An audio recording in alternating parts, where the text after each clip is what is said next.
Dimanche 5 avril avait lieu l'événement Rendez-vous au jardin à Mortagne-sur-Sèvre. Au programme, la présentation de l'exposition Mortagne la fabuleuse, qui présente le travail de fin d'études de 2 étudiantes en architecture, Laurine Allard et Selma Brégnier.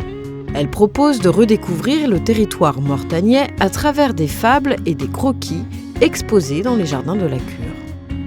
On a commencé un peu par une analyse classique du territoire comme il nous est normalement demandé en école d'architecture.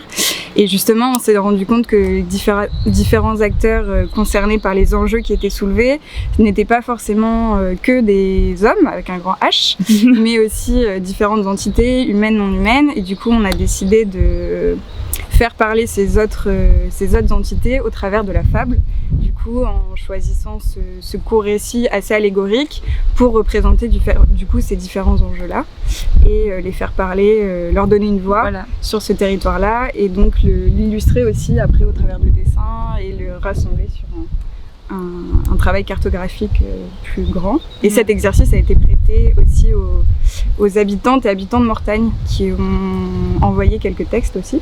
Et le but de ça, en fait, c'est à long terme aussi qu'ils s'enrichissent ce travail-là, de continuer à écrire sur le territoire, de relever aussi toute la poésie de ce territoire-là et en même temps aussi de faire participer un plus grand nombre de personnes, le rendre accessible à tous.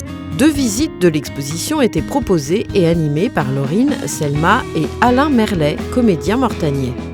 Écoutez bien l'aventure de la petite bosse de terre et du souverain mur, qui bâtirent de concert les jardins de la Cure.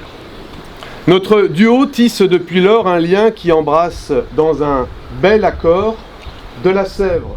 De faire que ce soit la fiction qui se réinjecte dans le réel et donne éventuellement des perspectives, notamment architecturales, pour l'évolution du territoire dans les années à venir.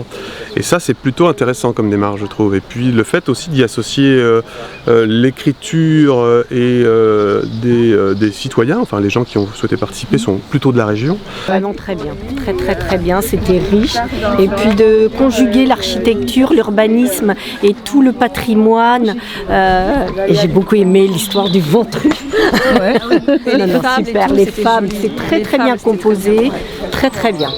Ensuite, une visite du jardin privé de Dominique Billot, passionné de palmiers, était également proposée aux visiteurs. Pour ceux qui n'étaient pas présents, vous avez jusqu'à la fin du mois d'octobre pour venir découvrir l'exposition Mortagne la fabuleuse dans les jardins de la Cure.